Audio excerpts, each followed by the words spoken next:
Dan yang lucu juga ibaratnya waktu pernyataan Bu Rektor kamu miskin segala macam. Kalau misalnya miskin, kami buka nggak Bu transparansinya kayak gitu. Widih. Selamat datang di podcast Bali Bebas Bicara. Di sini semuanya bisa berbicara. Oke, teman-teman selamat sore. Kali ini untuk pertama kali kita di era Madani di podcast Bali Bebas Bicara ini akhirnya kita kedatangan tamu yang waduh harusnya lagi viral ya. Harusnya lagi viral. Ini teman-teman mahasiswa dari Universitas Udayana dengan segala macam cerita yang akan mereka bagikan di dalam forum kita ini. Mungkin bisa perkenalan dulu dong dari teman-teman. Ini siapa? Kalau nama saya Zumi Ferdinand Yusuf dari Universitas Udayana. Oke, jurusannya boleh dikasih tahu? Dari Fakultas Kelautan dan Perikanan. Oke, fakultasnya dikasih tahu. Nama saya Dira Indarwan dari Universitas Udayana, Fakultas Ilmu Budaya. Mantap, Fakultas Ilmu Budaya. Ini ada Bang Dira sama Bang Sidney. Sedangkan saya sendiri Ricky dari era Madani yang akan jadi juru pandu dalam kegiatan ini. Ya. Jadi buat teman-teman yang mendengarkan di Spotify atau di medium-medium suara ataupun yang di YouTube, nanti teman-teman bisa mengikuti kami era Madani di segala sosial media kami yang mungkin nanti kita cantum ya di video maupun di Spotify, nanti akan kita bagikan informasinya. Nah, ini sekarang teman-teman ini tadi seperti yang saya bilang ya, katanya lagi viral. Harusnya gara-gara beberapa postingan-postingan yang beredar di sosial media. Jadi yang unik dari teman-teman ini gara-gara kemarin dari komunitas mereka, komunitas apa namanya? Komunitas Aspirasi Mahasiswa Udayana. Kamu komunitas Aspirasi Mahasiswa Udayana kemarin melakukan postingan ya di akun Instagram yang dimana udah di-share banyak orang, banyak repost, dan hashtagnya itu kalau kamu klik itu udah banyak banget tersebar di sosmed. Videonya yang ini ya. Di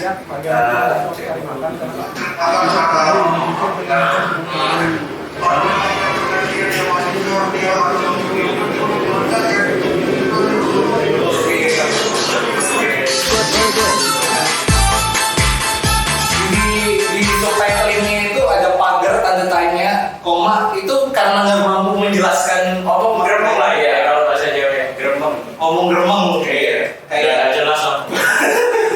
waduh, itu kalimat yang sangat pedas dari teman kita ini. Itu kenapa tuh situasi itu bisa sampai terjadi kayak gitu? Teman-teman nih sebagai apa gitu? Kalau dari saya sendiri, kebetulan yang WR3 berbicara seperti ini itu pada audiensi kedua. Audiensi kedua? Ya, sebelumnya memang udah ada audiensi pertama, dan itu teman-teman dari lembaga juga diundang, eksekutif dan legislatif, dan juga ada tambahan dari teman-teman komunitas aspirasi mahasiswa Udayana yang boleh mengikuti audiensi pertama.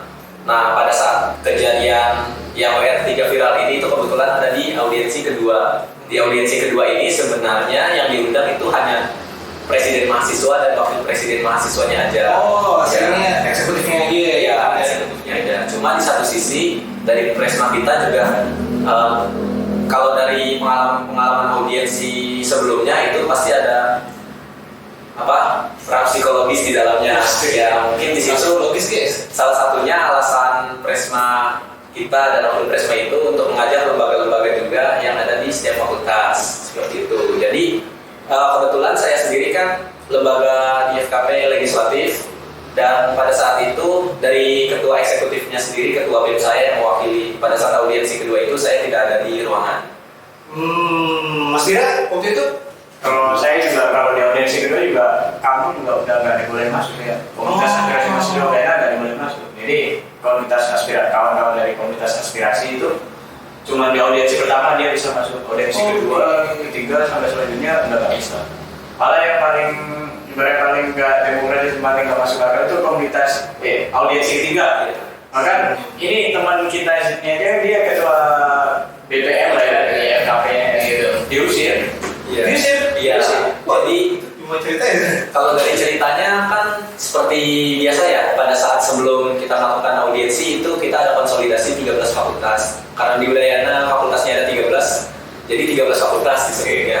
Konsolidasi, kita atur strategi, dan pada saat itu kita membuat kesepakatan bahwa siapa aja yang bakal masuk, dan diharapkan yang masuk itu bukan orang-orang yang bakal diam di dalam, dan orang-orang yang masuk itu kalau bisa harus berbicara seperti itu ya. Nah pada saat itu kebetulan saya juga di satu kolektif dengan teman-teman komunitas aspirasi mahasiswa Udayana, dan kebetulan juga saya sebagai ketua lembaga di BPM FKP.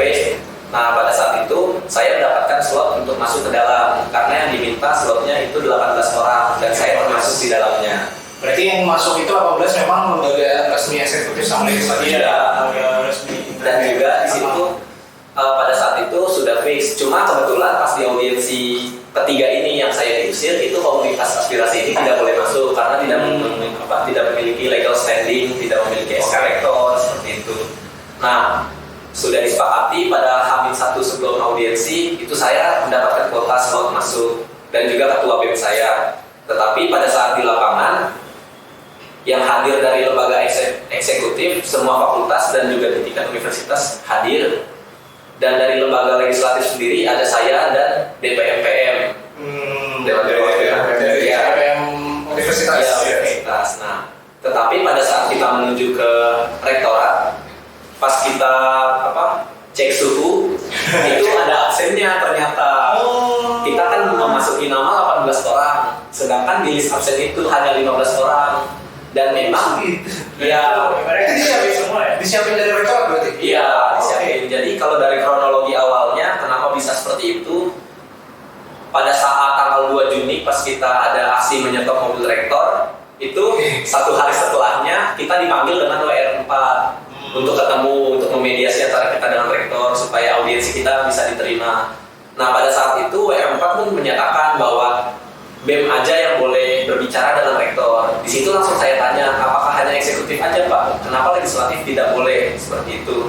Oh mungkin maksud Ibu Rektor itu lembaga yang resmi di tingkat fakultas. Tetapi pada saat surat edaran undangan audiensi keluar itu hanya tertulis BEM PM dan BEM fakultas. Tetapi pada saat itu kita juga, karena itu masih konsolidasi pertama, itu kita boleh masuk.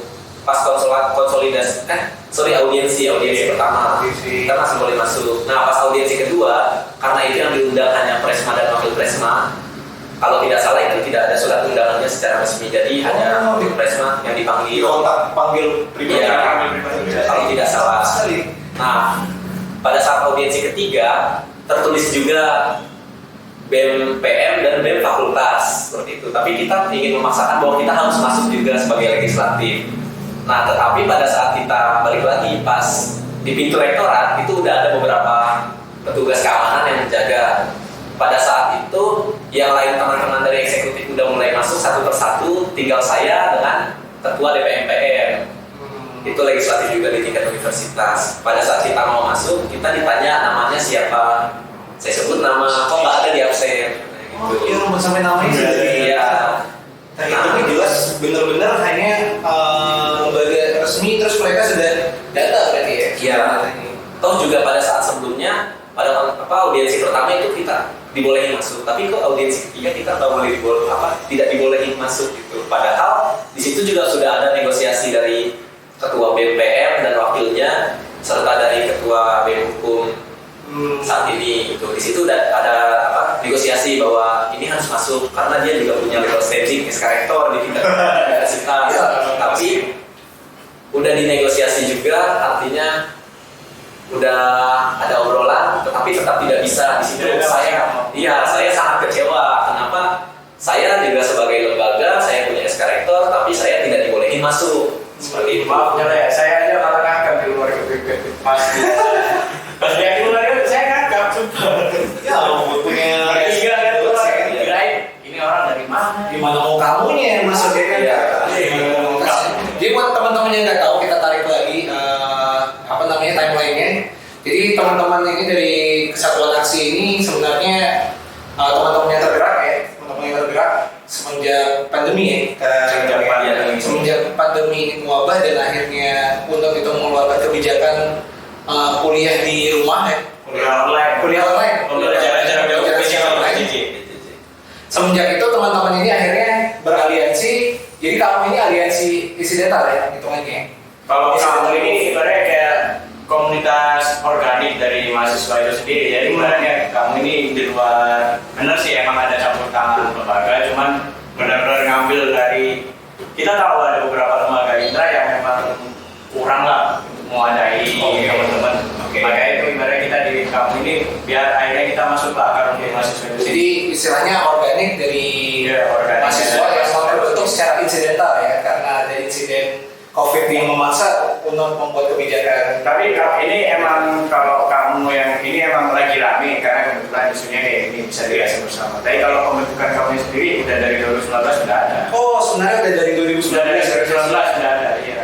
Kalau itu inisiatornya mungkin dari beberapa kawan yang organik, terus juga ada beberapa lembaga yang emang lembaga atau organisasi yang emang concern di bidang kayak gitulah. Oke. Di bidang aspirasi segala macam. BTW berdua ini posisinya di kamu nih apa aja nih? Satu-satu.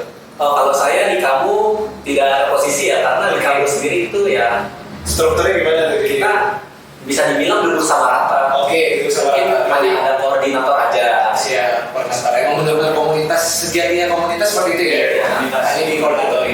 Mas Dira juga sama berarti. Oke. Waktu itu pertama kali akhirnya kamu yang mengambil peran untuk mengambil isu tentang kebijakan UKT dan segala macam yang mulai tanggal 2 itu gimana ceritanya? Akhirnya teman-teman yang menginisiasi, maksudnya kok bisa kalian akhirnya yang pertama tuh gimana ceritanya gitu? Kalau kita itu kan ibaratnya kayak kita kan biasa lah ya namanya kalau komunitas kan pasti sering nongkrong sana sini Cibaran dan pasar segala macam. Nah, itu kita tahunya dari anak-anak justru non asrama kan anak-anak yang ibaratnya kayak wifi nggak ada. Oke. Asrama punya wifi, nah anak-anak asrama nggak punya wifi. Kita tahunya dari itu dan itu kita melihatnya secara objektif juga wah banyak banget ini. Oke. Jadi akhirnya kita terus kampanye lah ibaratnya kampanye isu atau mungkin juga kita ibaratnya kayak sering ngobrol lagi perbanyak ngobrol dan ternyata benar-benar semuanya harus. Kalau sedikit tambahin ya, kalau sebetulnya dari kamu sendiri ini awal terwujudnya tuntutan UKT itu sebenarnya kalau sekarang kan kita hanya menuntut 3 tuntutan, tetapi pada tuntutan saat 2 April sendiri pas kita kampanye media sosial dengan mengetek Ibu Rektor dan juga beberapa WR, semua WR kita tag, itu tadinya kita menyusun ada 7 tuntutan. Yang pertama itu ada pengembalian uang UKT sebanyak 50%, Cashback. tuntutan kuota, jaminan kesehatan untuk seluruh warga universitas mencakup penjaga keamanan dan juga petugas kebersihan juga, terus juga posko sembako untuk mahasiswa rantau, ya. Terus juga yang paling menjadi concern kita di situ yaitu tolak komersialisasi pendidikan, dan ada beberapa 2 tuntutan lagi itu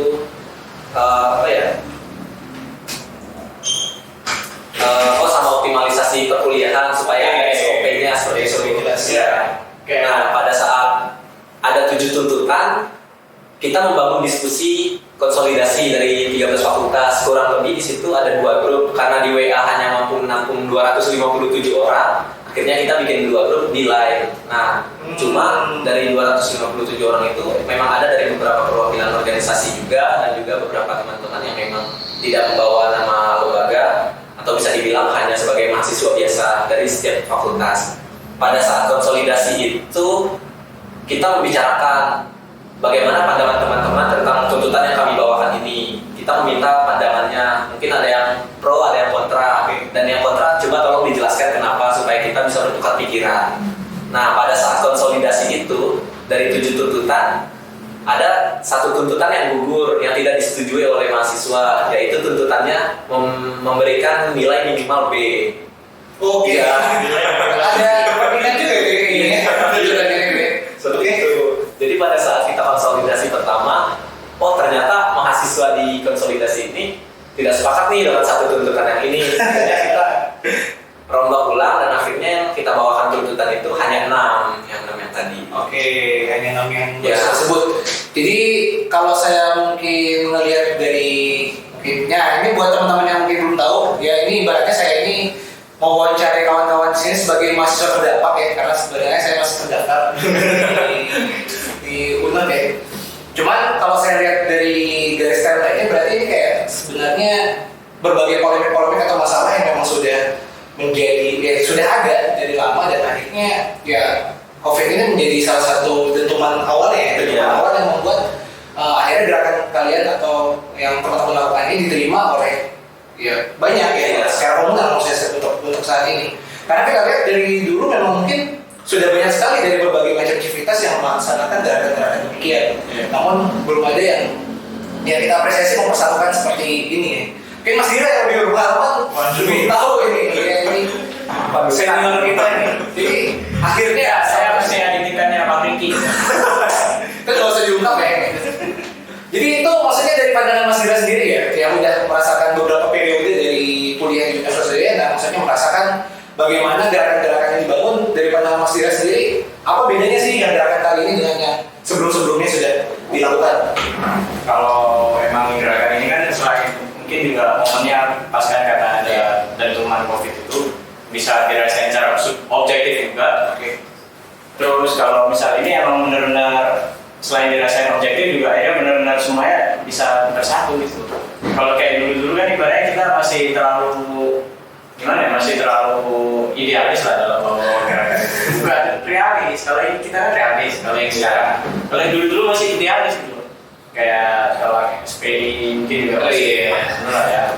Kalau SPI pada masa itu Ya, kalau SPI waktu itu terus nggak waktu itu apa sih? Kayak yang di Dilan itu apa sih? Lupa ya. yang mana? Yang ada gambar Dilan di jalan keluar Unut itu. Waduh, lupa saya. Yang ada reklame Dilan itu. Sebelum Omnibus Law ya? Apa?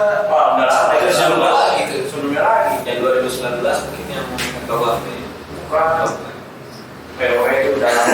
Ya teman-teman itu banyak sekali lah. Kalau kenaikan UKT. Oh, iya. Kalau kenaikan UKT. Itu juga akhirnya dipukul juga, gampang dipukul. Karena emang aksinya kurang gimana ya kalau menurut saya. Dari beberapa aksi-aksi yang kita dari tahun-tahun sebelumnya itu emang kesalahan kita karena belum ada ikatan solid. Ikatan solid. Nah, itu dia yang sangat luar biasa ya dari teman-teman kamu ini, di mana bisa kita lihat bahwa ini semua aktivitas ya, ibaratnya sampai lembaga eksekutif tinggi pun akhirnya menjadi ini ya, menjadi tercorong teman-teman untuk mengaspirasikan apa yang disuarakan oleh anak-anak. Cuman kalau boleh saya tahu, apakah memang semuanya ini berespon positif dari masyarakat atau gimana? Mungkin teman-teman sudah merasakan ada sentilan-sentilan atau bagaimana mungkin Ya. ketika berjalan ini? kalau dari Kalau kayak itu sih. Ya bebas aja.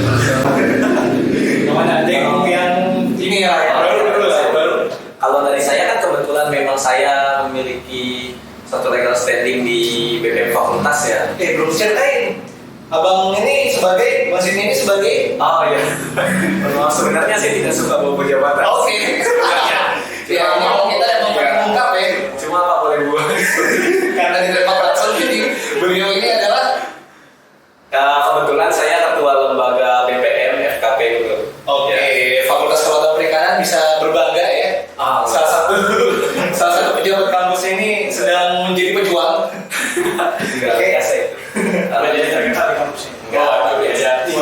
Lanjut cerita ya. Oke. Konteks jadi pada saat itu memang ada beberapa pro kontra dari beberapa kawan-kawan mahasiswa. Memang kita juga sempat benturan pemikiran ya. Kok lo nuntut ini sih tidak etis nih seperti itu. Cuma ya kita tidak bisa menyalahkan mahasiswa yang lain karena memang pandangan kita masih dibilang berbeda. Maksudnya ya mungkin dia berbicara seperti itu karena tidak merasakan dampaknya langsung. Toh kita yang merasakan dampaknya langsung, makanya kita berani menurunkan tuntutan ini seperti itu. Dan juga dari beberapa kontradiksi dari teman-teman sendiri itu tidak kami benturkan secara lo kontra nih, gue gak mau teman sama lo. Enggak, kita gak seperti itu. Jadi kita tuh cara pendekatannya seperti yuk yang kontra, kalian tidak pahamnya di mana, yuk kita ngobrol bareng seperti itu, kita sharing-sharing seperti itu. Jadi mulai pendekatannya dari pendekatan seperti ya teman nongkrong ya seperti itu pendekatannya, dari kita nongkrong di sini terus kita jelasin, kita minta beberapa pandangan dari beberapa lembaga juga. Karena saya sebagai nggak enak sih nyebutnya sebagai ketua BPM ya, sebagai itu Tanggung jawabnya besar ya. Ya di situ kan karena saya satu kolektif ya dengan teman-teman di kampus ini, kita sering nongkrong bareng seperti itu. Dari situ karena saya yang mempunyai akses langsung untuk ke kawan-kawan lembaga yang lain di universitas dan juga di beberapa fakultas, akhirnya saya tawarkan langsung ke ketua DPM. Nah cuma memang di awal itu respon dari setiap lembaga tidak seperti sekarang. Ya bisa diartikan pada saat itu Masih banyak yang sinis. masih banyak yang kontra juga maksudnya seperti. Tapi kita tidak menyalahkan mereka karena ya satu lagi itu ya tugas kita juga untuk memberikan pemahaman kepada mereka.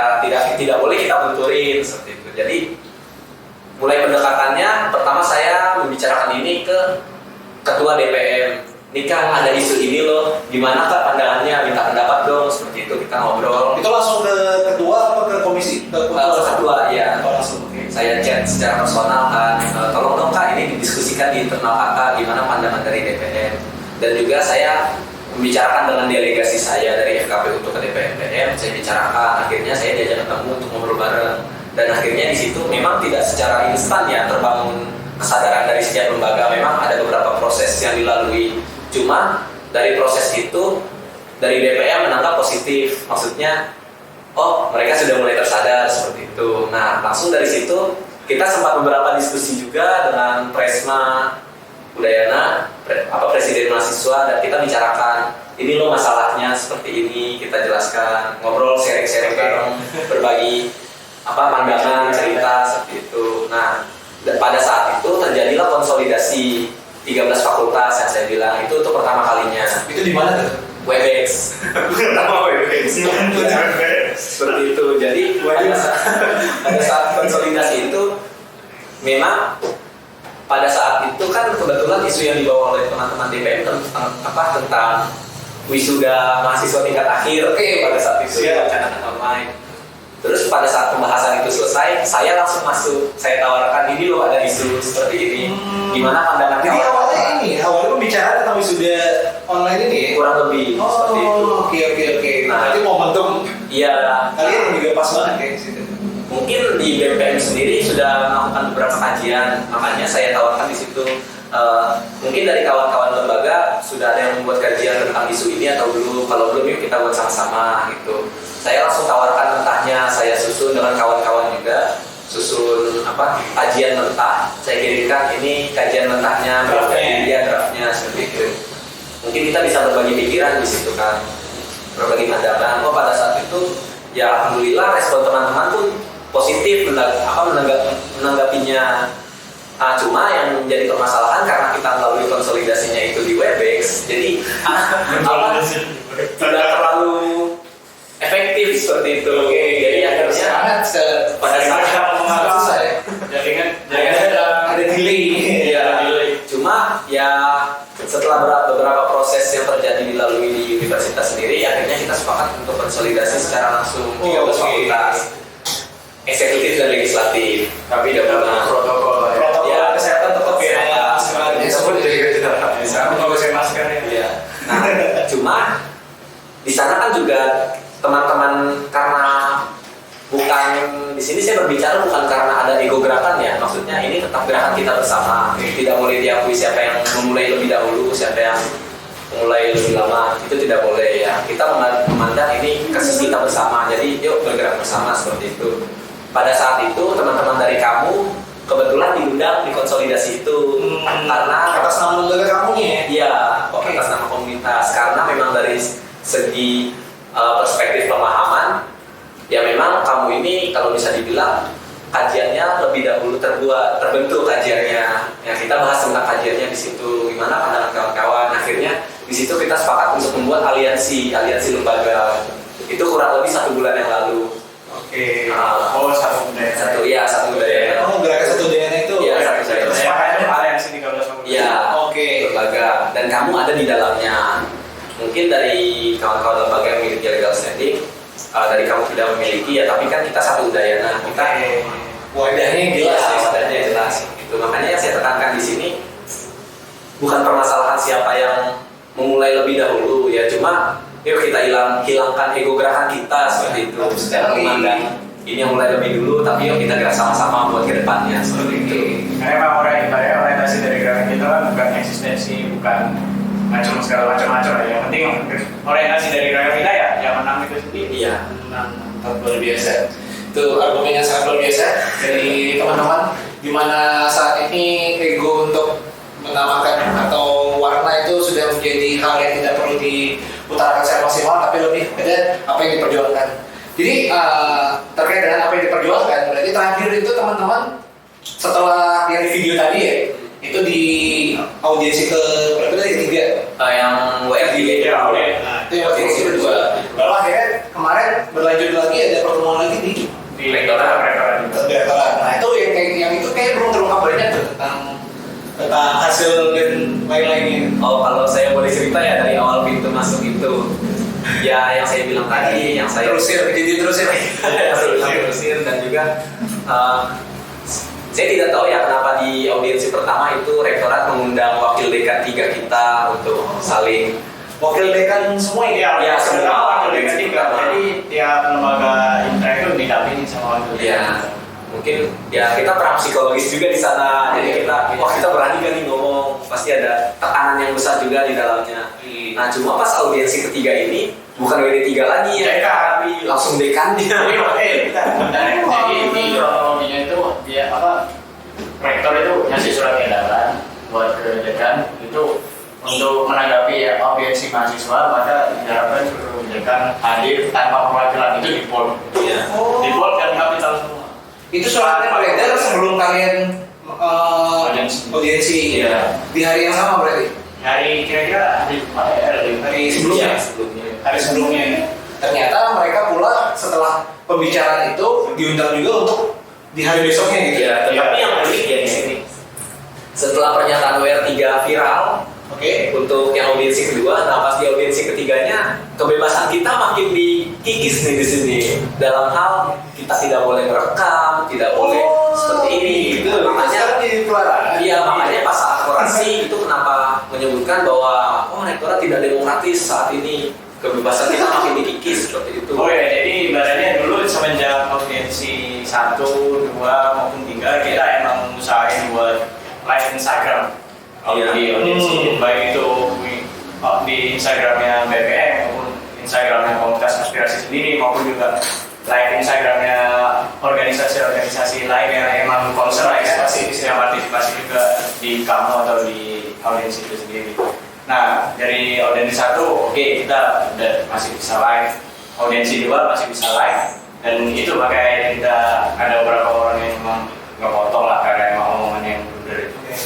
Nah, sama makanya itu untuk nanggulangin omongan WR3 yang takut diblunder lagi, takut ada yang blunder dan takut dipotong lagi, makanya di audiensi 3 emang dilarang.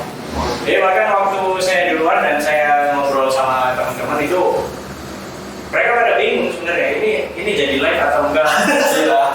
Tim medianya jadi galau ya. Iya. Bahkan kan memang juga kita delegasi kan biasanya punya tim media kan masuk juga, ya yang live. Nah itu nggak dibolehin. Nah itu tidak diboleh. Pelarangannya itu dilakukan sama Civitas atau emang pengamanannya di Dari saya kurang tahu ya, soalnya kan saya kalau boleh jujur saya juga kan jarang rektorat, saya tidak tahu tugas keamanan atau dia atau staff-staffnya ya. Cuma ya memang kalau dari yang saya lihat di depan pintu rektorat ya itu banyaknya dari petugas keamanannya. Petugas keamanan. Jadi sebelumnya saya himbau juga bagi yang menonton juga untuk menghindari bawa perasaan ya dalam pembicaraan ini. Iya. Terutama juga Ibu Prof. Rana Sudewi, kami di sini hanya berusaha untuk membicarakan apa yang faktual terjadi di lapangan. Dan kita harap Ibu bisa mendengar juga rekaman ini ataupun pembicaraan ini biar nantinya aspirasi teman-teman ini dijawab ya. Dijawab dengan baik. Atau sekalian ibu ngobrol aja sama kita. Nah, itu dia keterbukaan itu juga lebih penting untuk bisa adanya sinergi antara pihak rektorat maupun di kalangan mahasiswa. Karena biar cepat menang juga. Nah, kalau bisa saya gali lagi ya tentang gerakan teman-teman ini, kayaknya ini kan bukan gerakan yang hanya diunut saja. Maksudnya hal seperti ini itu sudah menjadi permasalahan klasik semenjak dulu-dulu ya, semenjak dulu-dulu entah itu yang bersifat transparansi ataupun komersialisasi dan segala macamnya. Oke teman-teman, jadi apakah memang mengaku ini adalah bagian dari itu atau memang ya ini hanya bersifat insidental sementara di masa COVID ini aja? Maksudnya ya sudah setelah ini menang selesai apa gimana tuh? Nah, kalau dari saya pribadi, ibaratnya emang kan waktu pembentukan kamu ini kan cuma sekedar komunitas aspirasi. Dan itu juga didirikan sama mahasiswa yang ada di dalamnya, sama organisasi-organisasi yang concern. Organisasi-organisasi yang concern itu mungkin bisa ada berapa? 5 ya? Kira-kira 5 lah. Itu apa itu boleh? Ada 3 dari internal kampus sama 2 dari ekstra kampus. Yang internalnya kalau boleh tahu apa ini?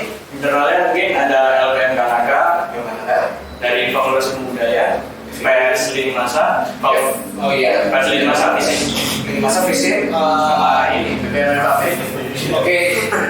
Itu yang internal secara resmi yang paling concern ya. Ya, yang concern. Jadi maksudnya pernyataannya bukan hanya ini tapi yang paling lah ya. Yang paling concern. yang paling concern. Sementara dua lagi? Dua lagi itu ada dua itu sedia SDM itu Serikat Demokratik Mahasiswa Nasional, Oke. sama Front Mahasiswa Nasional FMN. Ya. Dan itu aliansi ibaratnya 51 inilah yang juga Ya, akhirnya ngerumusin kamu untuk pertama kali tahun 2019 itu. tahun 2019. Ya. Oh, berarti yang internal juga sudah dari 2019 ya? Iya, soalnya kita pun satu kolektif, Oke. satu tongkrongan seperti itu. Paling penting gitu ya kan satu ceret kopi. Ya. Oke, setelah kamu dan evaluasi ini, jadi kita kembali ke pertanyaan tadi. Selanjutnya apa gitu loh setelah menang? Jadi apa sih sebenarnya isu utama yang mau kalian sampaikan gitu loh kepada teman-teman? Mungkin kalau isu utama yang emang dari dulu sampai sekarang dan juga ternyata ada karena benar dan enggak dan itu ternyata selalu terjadi itu adalah komersialisasi pendidikan. Oke.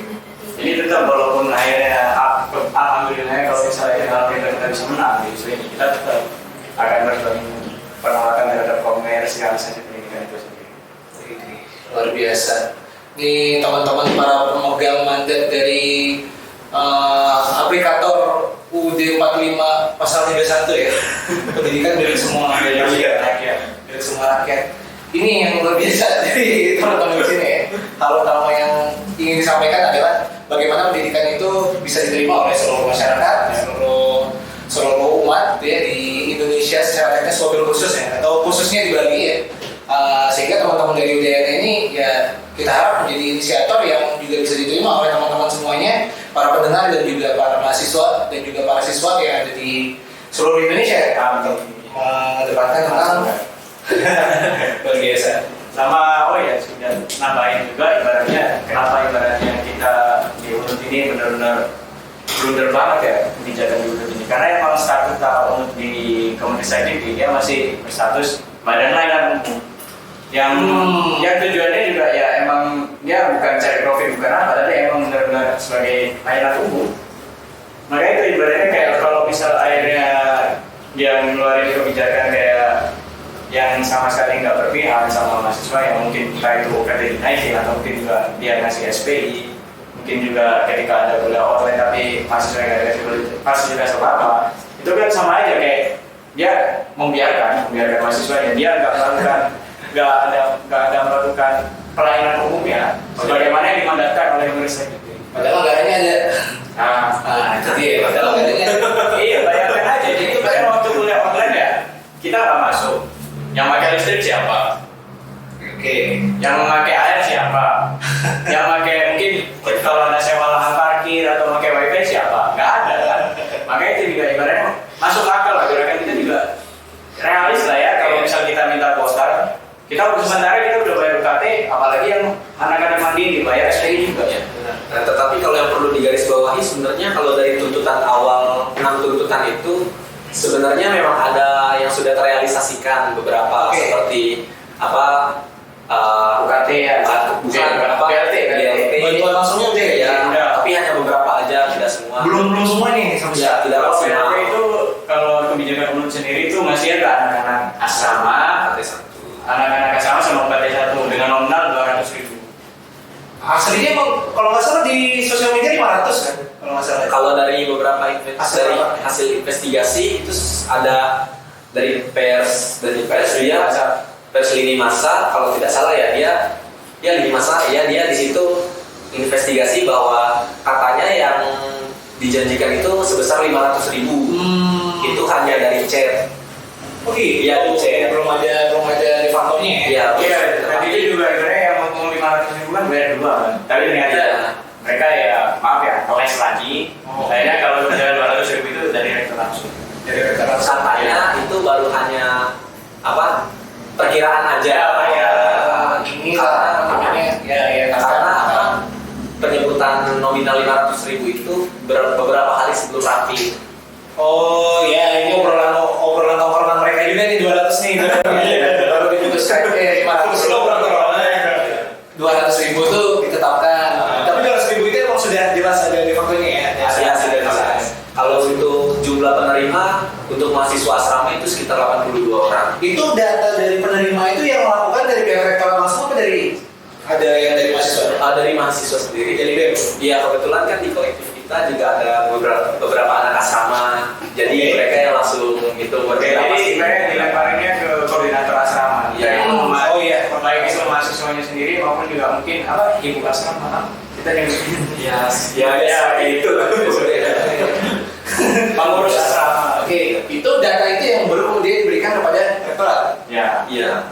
Sehingga kronologi gimana datanya? Enggak, mereka didata dulu. Didata dulu sama pengurus asrama. Iya. Terus akhirnya datanya dikasih. Nah, dulu habis itu. Ya, 200.000 plus Indomie 2. Oke. Dan juga beberapa snack yang ada seperti itu. Oke. Itu mohon maaf ya. Mohon maaf ya. Dan bahkan ibaratnya itu aja kalau kita nggak perjuangin di audiensi 2, 3 segala macam ini nggak bakal jauh lagi. Oke. Baru ibaratnya setelah diingetin ya, diingetin baru datang itu. Jadi oke, itu bantuan itu sudah tercover ya, gitu. Tapi yang belum lagi berarti tinggal maksudnya kuota Itu sudah. Oh, kuota itu udah sebenarnya. Ya, dijanjikan 50 giga. Oke. Untuk jangka waktu 3 bulan. Tetapi Jadinya 50 giga untuk waktu 3 bulan. ya, tetapi per jumlah SKS. Oh iya. 50 giga itu dihitung dari jumlah SKS yang diambil dari Ya, mahasiswa. nah cuma untuk realisasinya itu hanya di bulan pertama saja yang cairnya tuh lancar. Bulan Nah pada saat cair kedua, Mei itu lama banget. pada saat pencairan kuota pertama itu lancar. Oke. Nah cuma pas yang kedua itu agak ngaret kurang lebih sekitar setengah sampai 1 bulan. Ya bahkan sebenarnya yang harusnya jatah kuota bulan Mei aja itu baru cairnya Juni. Ya. Itu aja bukan tanggal 1 Juni lagi. Itu pun baru dibahasnya tuh pas di audiensi pertama. Pas di audiensi pertama itu kuota untuk bulan kedua itu belum turun, dan itu sempat kita cetuskan juga di dalam form audiensi bahwa kita ingin menagih janji kuota per 3 bulan. Dan jawaban dari Bapak Kepala Biro Keuangan untuk mahasiswa saya tidak lupa, kalau tidak salah itu. Tapi akhirnya setelah audiensi besoknya beberapa provider udah ada yang cair. Oh gitu. Ya, seperti itu. Berarti ibaratnya sebelum sih. Sesudah sesudah audiensi besoknya langsung cair. Ya. seperti itu ya, kilas baliknya pertama kita data nih. Ini kan orang-orang pasti banyak yang ya mungkin ya yang tidak menerima dampak kan akan berpikir negatif, yang seakan-akan apa sih yang diminta hanya pakai data. Iya. Cuma gitu tuh. Nah itu ada kayak gitu. Ada. Problem. Jadi yang berpikir kalau pakai data itu murah, mungkin mau dengerin nih dari teman-teman. Bahkan ibaratnya kayak gini aja sih, masuk akalnya ya, rasionalnya ya, realistisnya ya. Jadi walaupun kalian boleh nganggap lah pakai data itu murah segala macam, tapi kalian juga bayar pasti. Kalian terima fasilitas kampus kan? Enggak kan? Ya itu fasilitas kampus di dalam pembelajaran jarak jauh harusnya kan juga kampus memfasilitasi. Nah salah satunya itu makanya. Oke. Itu Kita menuntut ada fasilitas di balik pembelajaran jarak jauh. baratnya aku apa ya, disalurkannya ke situ. Iya, disalurkannya ke situ. Biaya untuk listrik segala macam itu enggak kita pakai di kampus. Bisa disalurkan di situ. Walaupun optimal. Iya. Optimal. Mantap luar biasa. Ya kan biar semua pihak kan sama-sama enak kan. Iya. Daripada kita kampus sendiri. Tetapi yang harus digarisbawahi jumlah pembagian kuotanya itu justru tidak merata. Oke. Ada yang Sama lagi registrasi lagi. Registrasi Iya, lagi. registrasi lagi. Jadi yang dipertanyakan data yang mereka pegang ini. Iya. Data hasil registrasi semua. Saya yang menuntut, saya yang tidak dapat. Wah, sama saya menurut saya nggak dapat juga. Kalau dari beberapa teman-teman saya ada yang cair sebanyak 4 giga, 16 giga, 20 giga, ya maks. Jadi yang di situ yang kita pertanyakan, tolak ukur pendapatan kuota ini tuh diukurnya dari mana sih? Kok bisa timpang seperti ini? Pertanyaan simpelnya, mereka tahu nggak mahasiswanya siapa aja? Iya.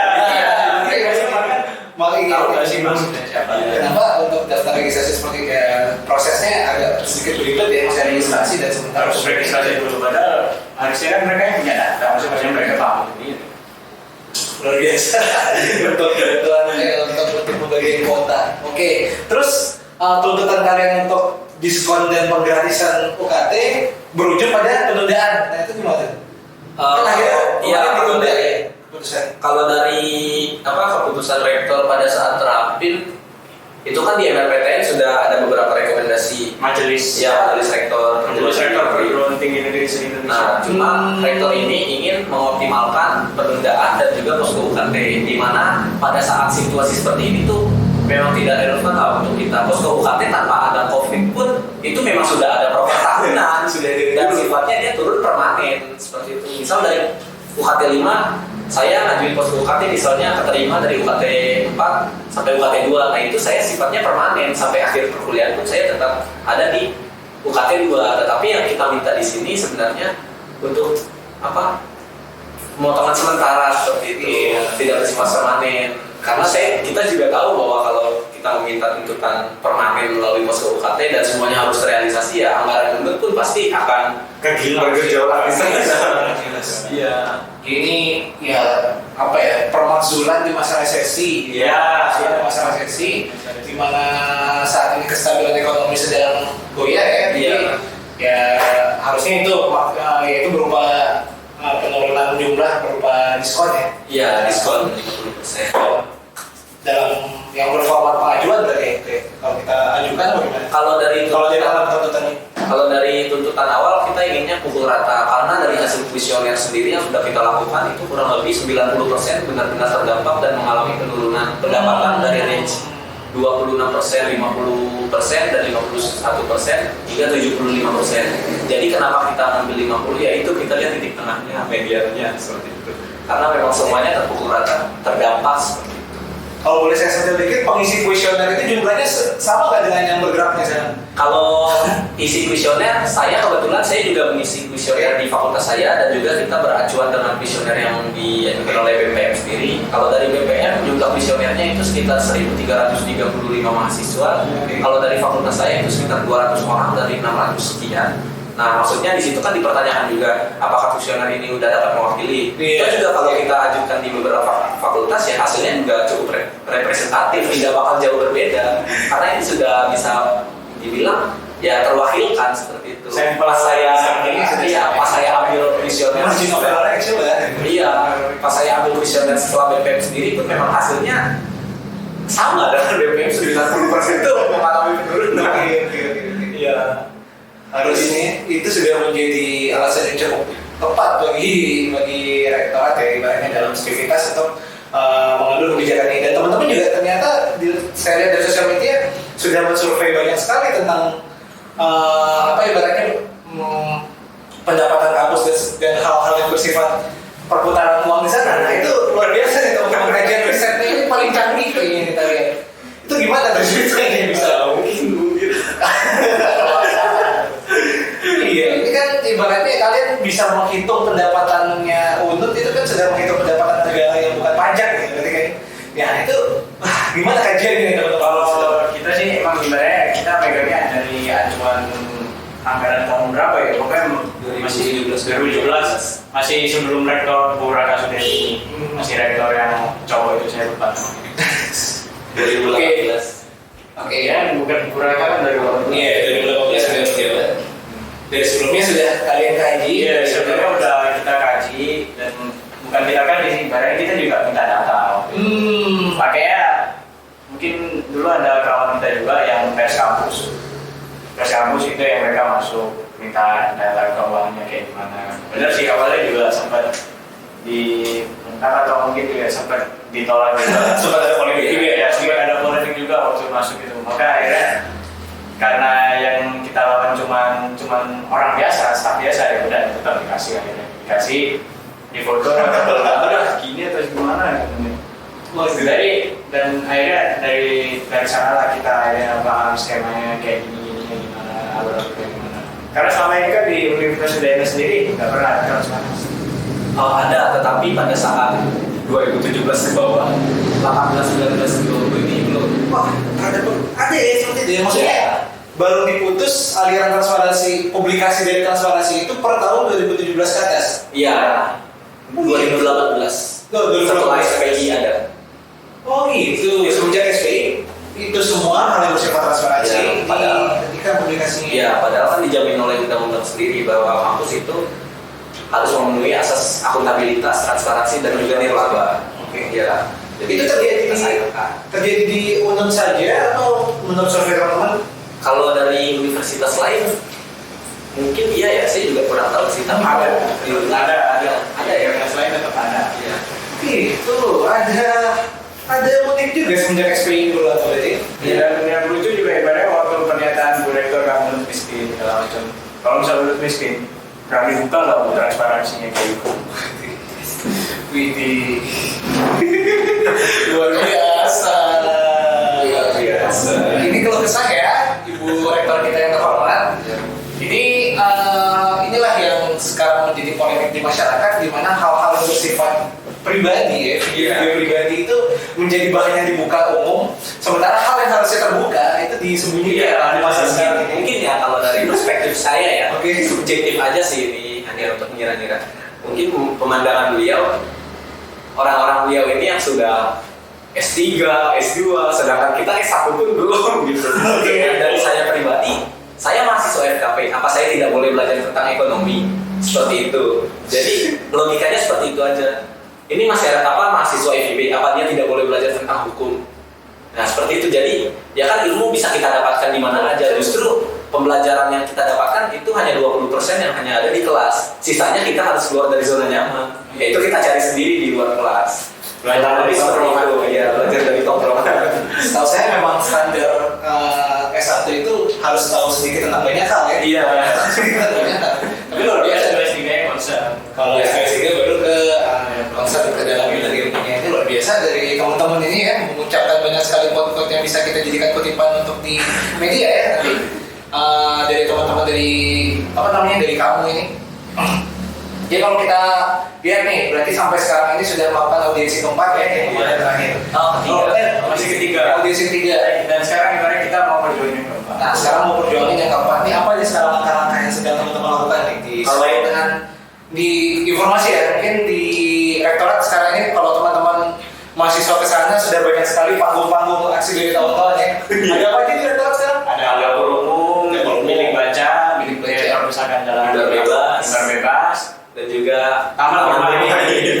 Udah banyak. Jadi saat sekarang Bali ini musim layangan sedang hype ya. Nah, di rektorat ini teman-teman bisa Kita ada festival layangan juga di rektorat. kita berbaur sesama mahasiswa. Iya.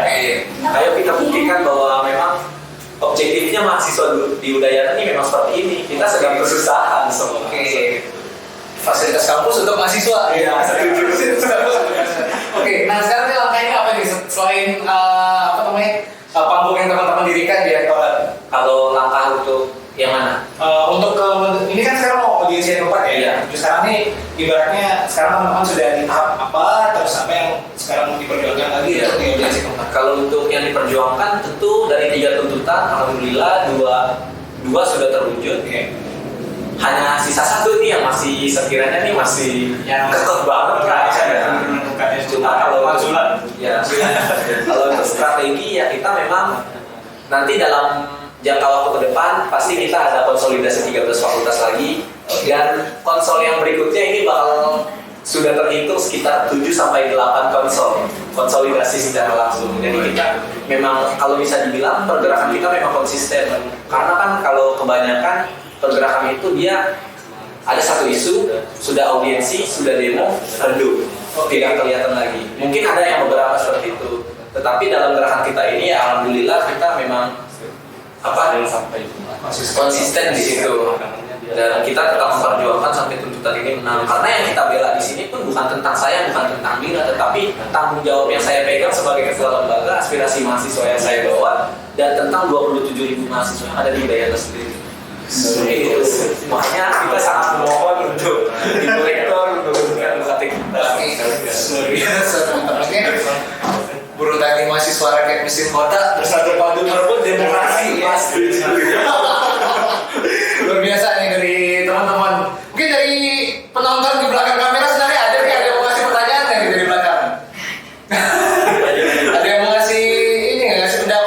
point of view tentang teman-temannya depan. Oke. Jadi for your information ya, teman-teman yang menyaksikan di sini di belakang sebenarnya banyak juga. Ya kita harap dari diskusi dan perbincangan ini bisa membuka sudut pandang baru dari teman-teman yang mendengarkan bahwa ada yang seperti ini gitu.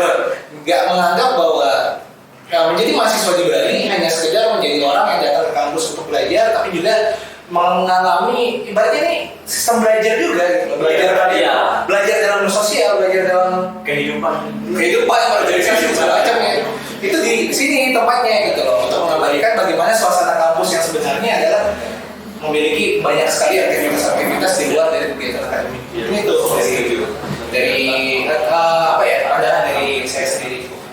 Oke, mungkin ada lagi terakhir ya, mungkin harapan dari teman-teman lah, harapan dari teman-teman untuk gerakan ini lah kedepannya, harapan kepada para mahasiswa, kepada rektorat dan juga ya untuk masyarakat lah secara umum. Mungkin satu-satu nih dari saya, kalau harapan dari saya memang agak banyak ya harapannya. Bisa. Yang pertama saya berharap tuntutan 1 ini bisa terwujud, itu intinya. Dan juga untuk harapan yang lain, saya menginginkan bahwa di aliansi ini gerakan kita tidak boleh keropos. Artinya kita harus tetap solid mengawal isu-isu kampus, tidak hanya karena isu pandemi ini aja, tidak hanya isu COVID ini aja, tetapi juga untuk kedepannya kita saling bahu-membahu untuk menjaga isu-isu, mengawal isu-isu kampus yang ada di sekitarnya. Dan untuk harapan yang lainnya, mungkin saya mengharapkan untuk tahun ajaran baru bakal ada zidni yang berikutnya, bakal ada dira yang berikutnya, dan juga mungkin bakal ada koordinator kamu yang berikutnya yang benar-benar kita konsisten seperti itu. Dan kita juga saling bahu-membahu, saling menjaga, dan kita juga saling berbagi pengalaman, pemikiran, sharing-sharing seperti itu. Itu harapan dari saya. Mantap jiwa. Lanjut. Kalau saya cuma satu aja harapan, tolak komersialisasi pendidikan. Luar biasa. Argumen-argumen yang sangat tepat dikeluarkan oleh para mahasiswa ya. Dari dulu saya nih sebagai penikmat kampus ya, ibaratnya menunggu ya. Sekarang kalau saya hanya menunggu, maka dari itu juga ini juga menjadi bagian dari usaha kita untuk bisa agar suara teman-teman ini kita publikasikan dengan baik nantinya. Jadi buat teman-teman, ini barusan kita dengarkan harapan-harapan dari teman-teman komunitas aspirasi mahasiswa Udayana yang sudah kita mendengarkan langsung dan sudah diucapkan dulu kesahnya dari dalam hati. Kita harap dari pembicaraan ini teman-teman bisa mengambil apa-apa yang kira-kiranya menjadi kebaikan, dan juga yang buruk-buruk silakan teman-teman juga evaluasi. Bukan dibuang ya, dievaluasi agar nanti kita bisa sinergi lebih baik juga. Teman-teman mungkin nanti bisa memberikan masukannya ke dalam sosial media kami ataupun para teman-teman yang udah berjuang langsung di lapangan lewat sosial media mereka semua. Apa aja sosial media? Saya Instagram @diranoa. Instagram @diranoa. Dari ini ya, kamu apa ini Instagram? Kamu komunitas aspirasi mahasiswa _ Komunitas aspirasi mahasiswa _ no. Ya. Lanjut lagi, kalau mau mahasiswa lagi di situ aja atau ada media lain? Ada juga sih kayak di akun Instagram organisasi yang emang concern juga di sana. Juga. Oke. Mungkin di @lpnkanaka, @perselini-masa, @BPMFKP, @FMN dan Pasar, sama @SDMN Bali. Oke, itu barusan kita dengarkan bagi teman-teman semuanya. Kita tunggu banget suara-suara dari teman-teman agar ini semua tidak menjadi hal yang hanya lewat saja, namun juga bisa memberikan kesempatan bagi teman-teman juga untuk berbicara, mengungkapkan apa yang teman-teman rasakan tentang terkait perkuliahan di Universitas Udayana, juga ataupun teman-teman yang bukan di Udayana yang juga pendengar yang lain bisa memberikan pemikiran-pemikirannya atau pendapatnya tentang apa yang dilakukan oleh teman-teman di kampus maupun apa yang dilakukan oleh teman-teman mahasiswa di Universitas Udayana. Jadi akhir kata kita tutup pembicaraan ini, kita akhiri dengan nanti teman-teman kita perdengarkan lagu Mas Udayana. Selamat tinggal.